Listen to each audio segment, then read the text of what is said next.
Welcome to another episode of Marriott's Chariots. The team and I are all back together and really looking forward to working on our next customer.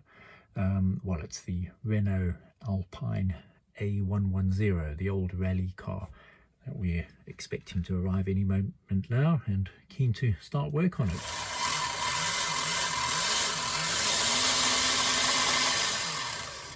No, he ain't gonna make it. Right, someone send out the tow truck.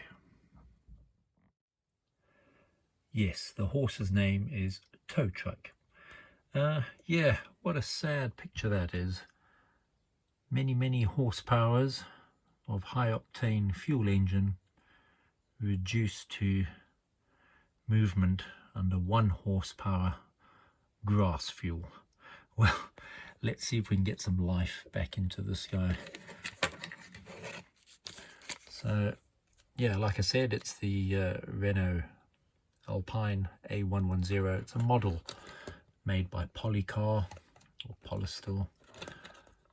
So yeah, the engine was running, but yeah, it looks like we've got tires that are needed. He's missing a tire here. This wheel's a bit damaged, so we're going to have to maybe build it up a little bit, or anyway, we'll see how that goes with new tires. We're going to strip it down, give it a good clean again. Probably do away with some of the surplus wiring that's visible through the windscreen, but otherwise the body's intact.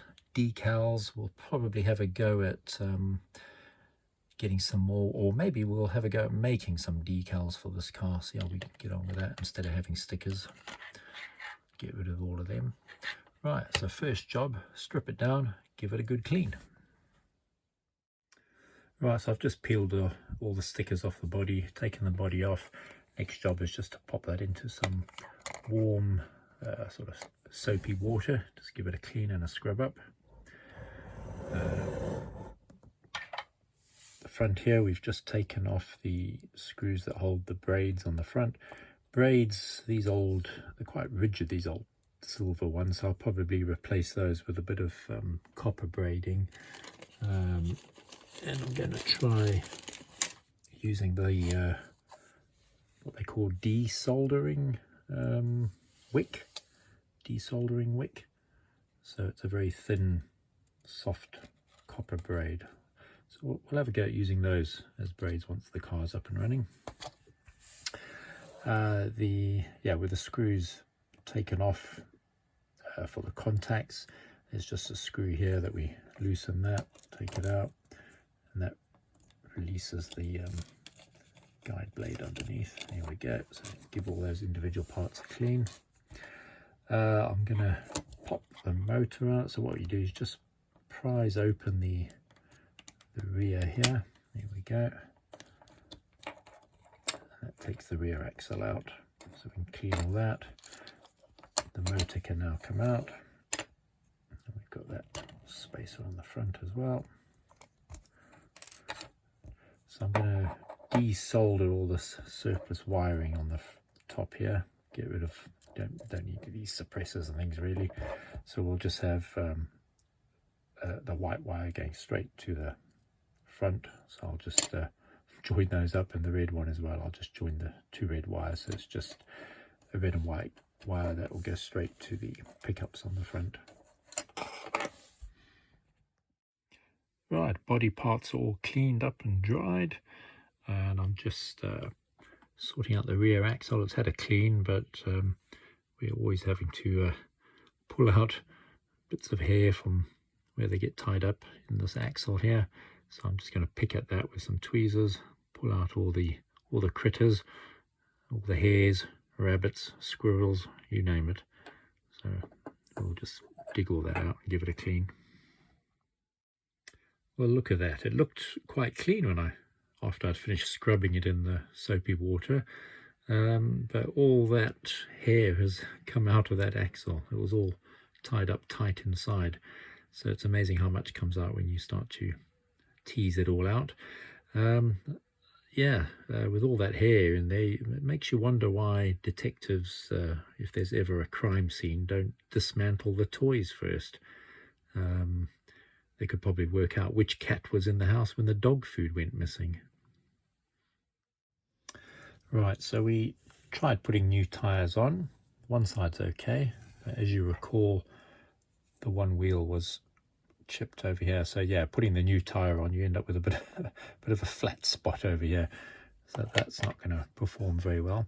So what I'm going to have a go at is I've just drilled with these micro sort of twist drill bits. I've just very carefully drilled a little hole in the rim, just about 1 millimeter or so deep on both sides, like that.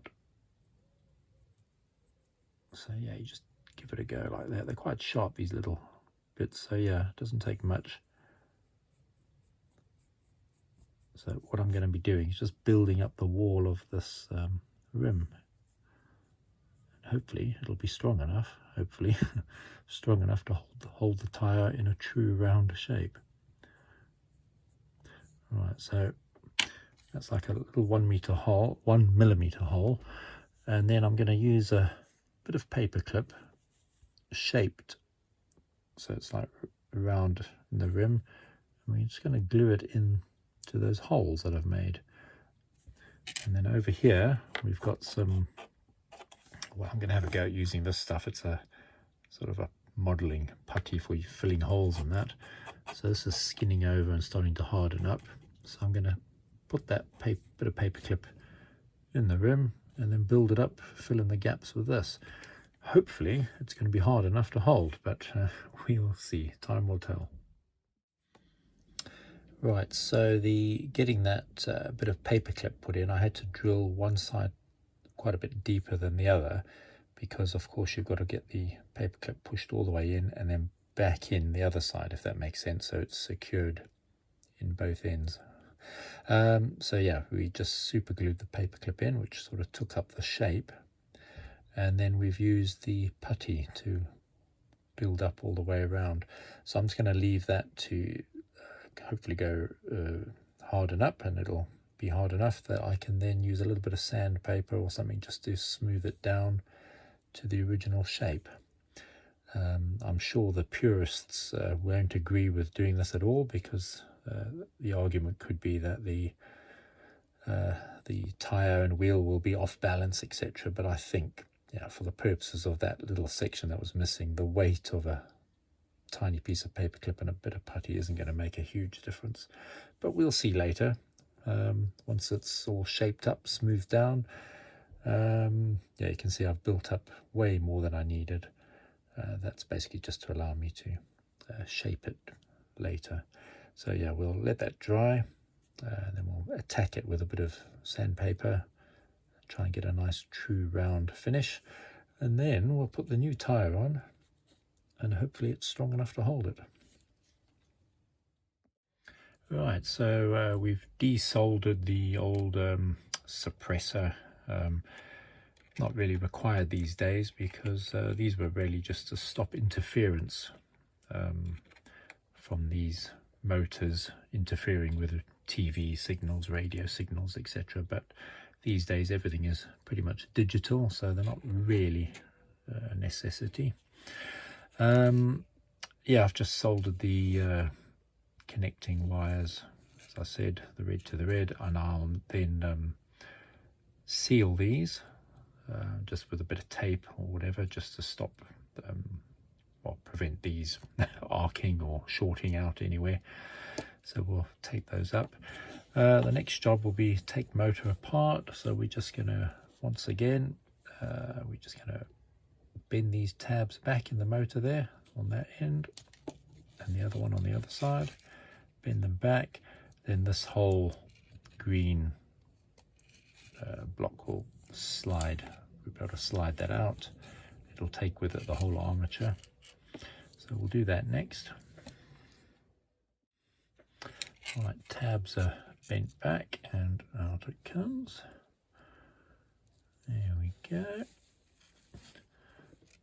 And as I've said before in other videos, just be careful. There'll be tiny little washers on either end of this shaft. And it looks like there's fair little bits of hair and things that we can probably pull out as well. And then we'll give everything a clean up. We'll probably rub down this motor housing, try and clean this up a little bit. And then we'll very carefully release these pins, these springs. Just release them. They hold the brushes in on the armature. So we'll pop them out so that we can pull the complete shaft out. Pop that one out there as well. And then we just got to be careful with that because these little carbon brushes can pop out and get lost. So just got to be gentle as we take that apart. Right, so there we go. We released these springs here that were retaining the brushes. These are the little carbon brushes. You can see one end, if I get in the camera, there we go.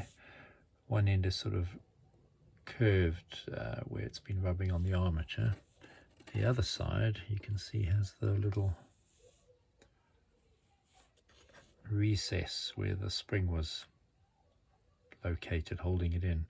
So yeah, when putting those back, just get them the right way round so that they sit against the armature correctly and the retaining spring will sit in the little groove. So yeah, if we look at the whole armature there, you can see there's bits of hair that we must just carefully pull out, and when we pull them out, be careful not to mess up the windings, because there's little wires which are the windings that attach in various places. And then we'll just gently clean up the this sort of armature here where the brushes sit, and these are the other little washers on the end here, so we've got to be careful we don't lose those. Right, so let's just give everything a clean up. Right, so as you can see, quite a bit of fluff and hair came out of the ends of the armature, so we can get rid of all that. Yeah, we've cleaned up the commutator part of the armature there, and I keep saying just be careful you don't lose these little plastic washers, spacers off either end. Sometimes when you're taking the motor apart, they'll end up staying in down there or in the other end. Yeah, so just watch out that you don't lose the little spacers and washers. If you've seen my other videos, I always like to sort of partially assemble the motor. So before putting the carbon brushes back in, we just pop it all together. So it's quite a tight fit there, but once it's in, it's only because of the knurling on the shaft where the pinion gear goes. Sometimes it's just a bit tight getting through that housing, but once it's through, it's fine. So I always like to just give it a bit of a spin by hand, and it seems to be nice and free. And a tiny bit of play in there, but that should be fine. And I think once we've put a tiny drop of oil in either end of that shaft spinning in there, I think it feels good. Right, so the next job is we'll pop it back together properly with the carbon brushes in place and the retaining springs back in. Then we'll fold these pins back down, put a drop of oil in either end, and then we can start putting it back together. Right, so that was the one side, the brush in. I'll just show you the other side putting it in. Let's get these wires out of the way. So this is the retaining spring on the long arm, which clamps it in, and that will connect over this little pin here. And then the short arm here is what sits in the recess on the actual brush. So if you just pop that all out the way, grab the brush with the little recess pointing towards us, get it the right way around, pop it in the, there we go. So when you flop this around, you can see that the short arm now It's going into the recess of the brush. And now the trick is to get this long arm all the way around and hooked over this pin down here.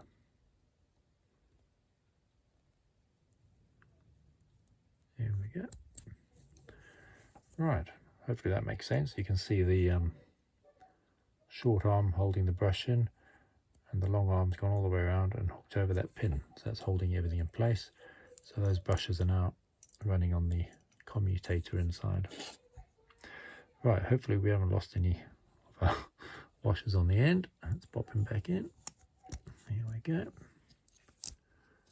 It's got a little bit of oil on it, so it feels like it should be fine. Then we'll bend the retaining pins back in on the sides. Okay, that's one side. And the other side.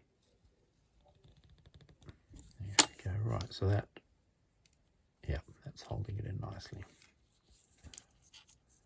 Right, moment of truth. See if the motor works, shall we? Well, I'm just holding the contacts from the motor on the track and just applying some power to the circuit.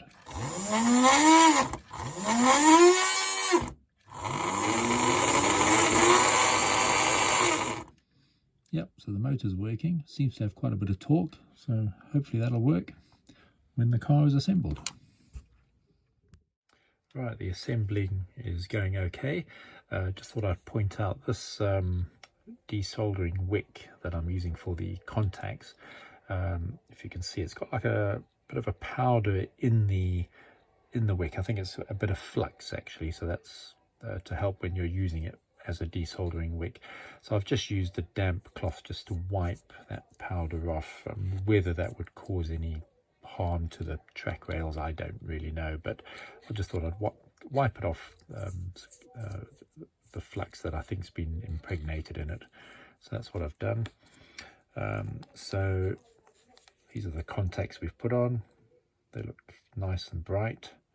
They're probably a little bit too long at the moment, so I'll probably trim it, because obviously we don't want them shorting out at the back of the guide plate there, where they're just protruding a little bit. But they're very soft, so that's why I think they'll work better than those very stiff silver ones. But then it's all about the car handling and whether it'll and also the levelness of the track. But anyway, we'll see all that later. So the wires from the motor, we've just put a tiny hole in the top of the brushes, the contacts, and then screwed them in. And it's just, again, just to be careful that the tops of the brushes aren't protruding too much, because you don't want them shorting out at the top here. So we just make sure that they're all out the way. This screw here to hold the guide in, if you tighten it, obviously it'll make it a lot more rigid. But at the moment it's got a little bit of flexibility in it, probably a bit too much actually, so we can just tighten that down a little bit. Yeah, that's better.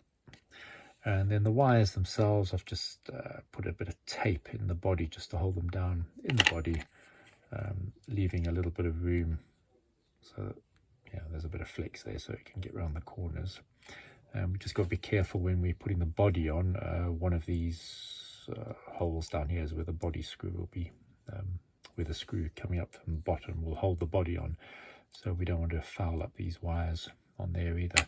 But at least now we don't have all that surplus wiring on the top, so when the body does go on, you know, it's just nice and clear. You can see the motor. You can probably get an internal cockpit for this car with a driver's head and what have you to put in there, but I'll look at that later. So that's as far as we've got for now. And if we put it on the track, you'll see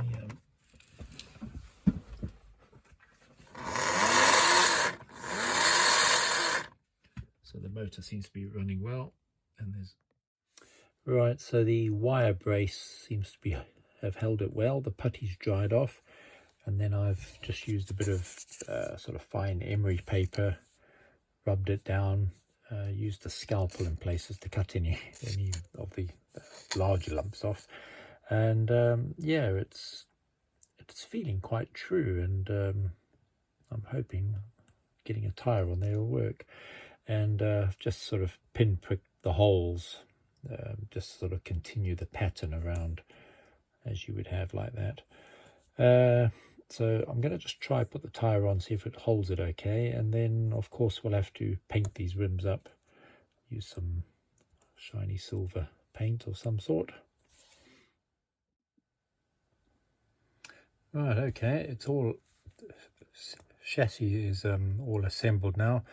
You can see I've put the tires on. The wheel is holding it nice and true. Doesn't look too bad now that it's all been painted in silver. Of course the silver didn't match everything else, so I've ended up painting all the wheels. So that's all on, new tires on, everything's assembled. Put a little bit of oil on the axles in places and a bit of grease on the cogs. It's feeling all right. And whilst we were painting silver, I did all the front and rear bumpers as well.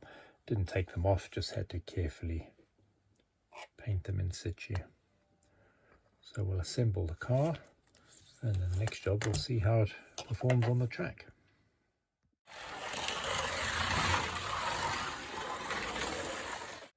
Right, so in terms of a final sort of summary of this car, I'm very pleased with how it's turned out. It runs very well, very fast motor, tires gripping really well. Thanks again to Top Toys in Italy. They make the wonderful grippy tires for these cars. So yes, I'm pleased with how it looks. I'm pleased with how it's running. I will at a later stage, I said I was going to have a go at making some decals for it. I'll give that a go, but I'll probably do a separate video on doing the decals and looking at maybe putting a cockpit and driver in there. Top Toys Italy also make these little cockpits for the cars. I've had a quick look, it does fit in there. This was actually made for the one of the Alfa Romeos, I think it was. But I'll see if I can get that to fit in there. You've just got to do a bit of trimming so it clears all the wheels and things. And then yeah, and then you can get them painted up, pop it in there, obviously give them a driver's head. But on the whole, very pleased with that car, and I'll do a separate video in due course for looking at decals and maybe doing the interior a bit. Thanks for watching.